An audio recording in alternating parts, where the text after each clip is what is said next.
여러분은 교회의 중요한 그 절기 중에서 어떤 절기를 가장 좋아하십니까? 아마도 크리스마스를 좋아하는 분들 계실 거고요, 또 추수감사주의를 좋아하는 분들도 계실 거고요. 그러나 우리 신앙 가운데 가장 중요한 절기 중에 하나는 아무래도 부활절이라고 우리가 할 수 있습니다. 그래서 우리가 이 부활절을 중요하게 생각하는 이유는 뭐냐면, 예수 그리스도께서 다시 죽음을 이기시고 살아나신 이 부활이 우리에게 가장 중요한 소망이 되기 때문에 그런 것입니다. 그래서 사도 바울은 고린도전서 15장에서 가슴이 터질 정도로 주님이 다시 살아신 부활을 선포했죠. 우리 고린도전서 15장 14절 15절 같이 한번 우리 스크린을 보면서 한번 같이 읽겠습니다. 그리스도께서 만일 다시 살아나지 못하셨으면 우리가 전파하는 것도 헛것이요, 또 너희 믿음도 헛것이며, 또 우리가 하나님의 거짓 증인으로 발견되리니 우리가 하나님이 그리스도를 다시 살렸다고 증언하였습니다. 예수님께서 다시 살아나지 못하셨으면 우리가 전파하는 것도, 우리의 믿음도 다 헛것이고, 또 우리는 거짓 증인이 되고, 또 우리는 가장 불쌍한 사람이 될 것이다. 우리의 믿음의 신앙의 토대가 이 부활 신앙에 있다는 것이죠. 여러분, 부활이 우리에게 말해주는 것은 무엇인가 하면, 우리의 어려운 문제들, 심지어 죽음의 문제들까지 주님께서 해결하여 주시고 승리하였다는 데 요점이 있습니다. 한번 따라서 볼까요? 문제, 해결과 승리. 이것이 부활의 중요한 의미인 것입니다.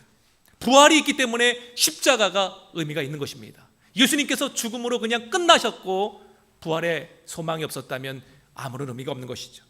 그 부활의 소망이 있기 때문에 오늘 우리에게도 Eternal Life, 하나님 앞에 영원한 Everlasting Life, 주님의 소망을 가지고 살 수 있는 것이죠.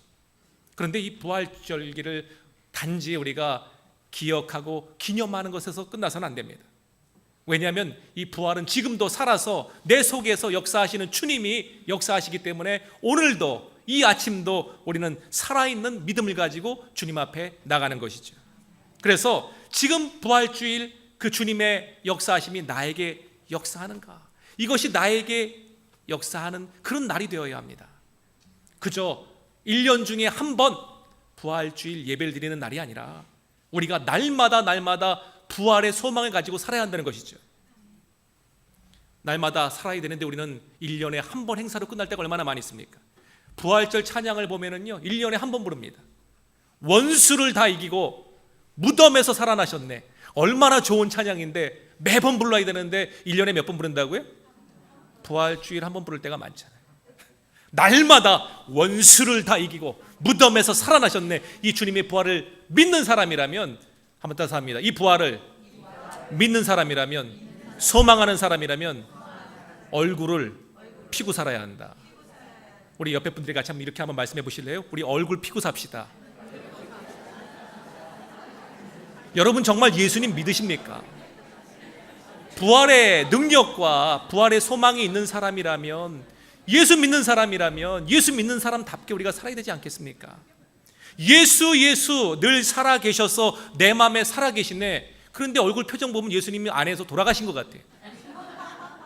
우리가 찬양을 늘 부르면서 부활주일이라고 보내면서 우리의 삶이 어떻게 살고 있는가, 이 삶이 나에게까지, 내 속에 예수님이 살아계시다면, 예수님이 성령님을 보내주셔서 이제 내 속에서 주님이 역사하신다면 우리가 어떻게 살아야 될 것인가.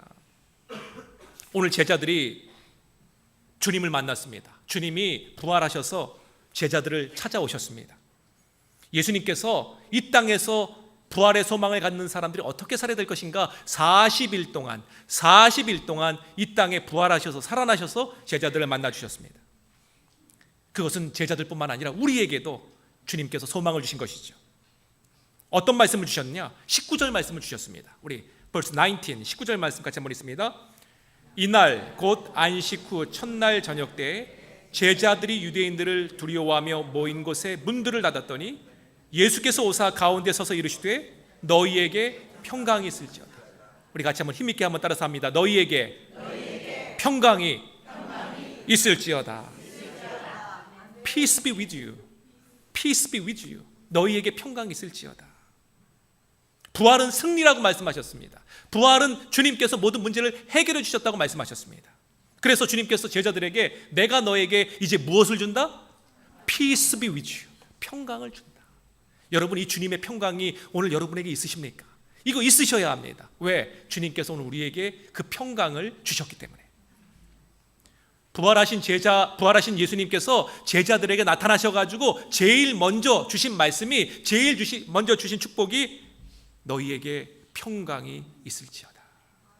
이게 부활의 메시지입니다. 그래서 유대인들은 이스라엘에 가면 사람들이 반가울 때 인사를 하는데 미국 사람들은 처음 보면 How are you? Good to see you. How are you? 이렇게 인사하잖아요. 히브리 사람들은 어떻게 인사합니까? 샬롬, peace, 샬롬, 샬롬.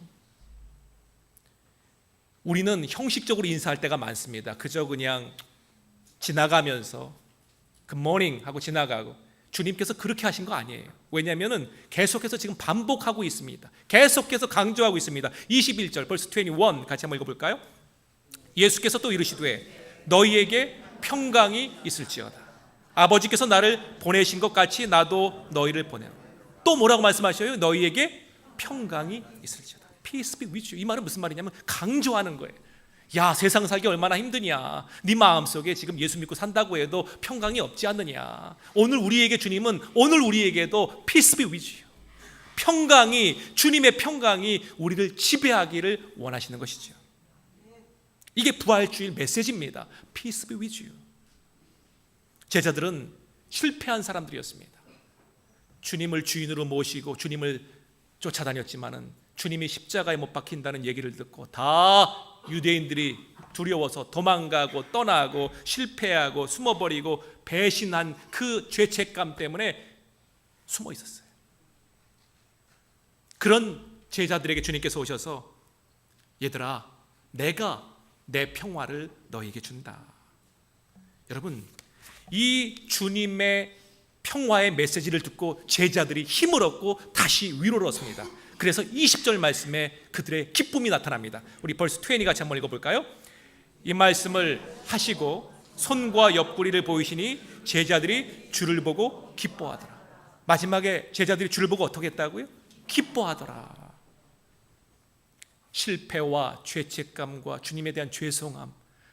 주님이 나를 그렇게 사랑해 주셨는데 나는 주님을 배신했구나. 나는 주님을 떠났구나. 그리고 이제는 좌절하고 실망하고 있는 제자들에게 주님께서 너희에게 평강이 있을지어다. 이 말을 듣는 순간 제자들의 마음이 체인지가 되기 시작합니다. 감격이, 옛날에 주님과 같이 만났던 감격이, 옛날에 주님과 함께했던 기쁨이, 옛날에 주님이 나에게 주셨던 평강이 다시 회복되는 것을 느꼈습니다. 여러분, 이 평강과 이 기쁨과 이 감격은 1년의 부활주일 한 번에 나타나는 것이 아니라 매일마다 주님 앞에 무릎 꿇고 기도할 때 주님을 주님으로 고백하는 우리들에게 나타나야 될 평강인 줄 믿으시기 바랍니다. 부활의 역사가 내 속에서 지금 살아 역사하느냐, 아니면 1년에 한 번 끝나는 것이냐. 이 부활의 역사를 증명하기 위해서 보증으로 주님께서도 이렇게 말씀하십니다. 22절 벌써 22 같이 한번 읽어볼까요? 이 말씀을 하시고 그들을 향하사 숨을 내쉬며 이르시되 성령을 받아라. 성령을 받아라. 숨을 내쉬며 이르시되, 호흡을 불어 넣어 주셔서 성령이 너희와 함께 할 것이다. 눌려있지 말아라. 이제 일어나라. 언제까지 죄에 눌려서, 언제까지 사탄에 눌려서 좌절하고 절망하고 과거만 바라볼 것이냐. 이제 성령을 받고 다시 새로운 시간과 새로운 계획과 새로운 날을 선포하고 나가라. 여러분, 우리는 예수 그리스도 안에서 주님을 믿음으로 새롭게 된 피조물인 줄 믿으시기 바랍니다. 주님이 내 안에 계시기 때문에 이제는 내가 새로운 것이 아니라 주님이 나를 새롭게 해주는 사람이 된 것이죠. 여러분, 예배할 때 이 부활의 소망을 믿는 사람들은 어떻게 찬양해야 될까요? 한번 따라서 볼까요? 입이 찢어지도록 찬양해야 합니다. 어떻게 내가 살아계신 주님을 찬양하는데 그저 먼 산 보고 찬양하면서 생각은 다른 데 가 있고 마음은 떠나 있고 마음은 집에 가 있고 오늘 점심 뭐 해 먹을까? 여러분, 주님이 살아나셨고 주님을 찬양한다면 우리가 그 영광스러운 주님을 어떻게 찬양해야 되습니까? 오늘 이 예배를 우리가 주님, 제가 새벽 고난주간 6일 새벽 기도하면서 매일 월, 화, 수, 목, 금, 토, 일, 오늘 새벽까지. 그런데 제가 새벽 기도하면서 여러 간증들을 소개하면서 제가 이 얘기를 드렸습니다. 영락교회 한경직 목사님이라고, 그 목사님께서 종교계의 노벨상이라고 하는 템플턴상을 받았는데, 그 목사님은 예배 드릴 때 설교하시기 전에 기도를 이렇게 시작하는데, 그 기도를 들을 때 성도들이 그 한마디에 온 회중이 그 목사님의 기도에 감동하고 감격한다고 합니다. 그 기도 한마디가 뭐냐면은 아바지. 한번 따라서 볼까요? 아바지. 아버지도 아니고 아바지. 그분이 이북분이기 때문에, 평양분이기 때문에 아바지 이렇게 기도하는데, 그 한마디, 뭐 여러 말도 안 해요. 여러분, 여기 와서 기도하실 때 많은 말도 중요하겠지만 몇 마디 안 해도 하나님 그 마음을 보시거든요. 우리가 찬양할 때, 기도할 때 짧은 시간이라도 하나님 앞에 살아계신 그 주님을 우리가 찬양한다면, 우리가 부활의 소망을 믿는 사람이라면, 예수 그리스도가 내 안에 계신 사람이라면, 우리가 그 찬양이 어떻게 되고 그 예배가 어떻게 되겠습니까? 하나님 앞에 부활의 소망을 가진 자, 살아계신 주님을 믿는 자답게 오늘 주님께서 우리에게 이런 축복을 주셨습니다. 23절입니다. 같이 한번 읽어볼까요? 23절. 너희가 누구의 죄든지 사하면 사해질 것이요 누구의 죄든지 그대로 두면 그대로 있으리라 하시니라. 주님께서 우리에게 꿈을 주시는 거예요. 축복을 주시는 거예요. 한번 따라서 볼까요? 땅에서 매면 하늘에서도 매일 것이요 땅에서 풀면 하늘에서도 풀릴 것이다. 내 땅에 있는, 내가 살고 있는 가족과 직장과 교회에서 맺혀 있는 거 있다면 하나님 앞에 기도해서 하나님 이거 풀어주십시오. 이게 풀려야 하늘에서도 풀린다고 말씀하셨는데, 내가 어떻게 땅에서 있는 것들을 맺으면서 하늘의 것들이 풀리기를 바라겠습니까? 하나님 앞에 이 시간 기도할 때 하나님께서 우리에게 이제 풀어라, 이제 내가 너에게 새로운 호흡과 새로운 비전과 새로운 꿈을 줄 테니까 과거에 연연하거나 죄에 눌리지 말고 하나님의 능력으로, 성령의 능력으로 새로운 꿈을 꿔라. 한번 따라서 볼까요? 이제 과거의 실패와 상처에 묶여있지 말고 새로운 무엇을 꾸어라? 꿈을 꾸어라. 하나님께서는 하나님의 사람들에게 새로운 비전과 꿈을 꾸기를 원하셔요.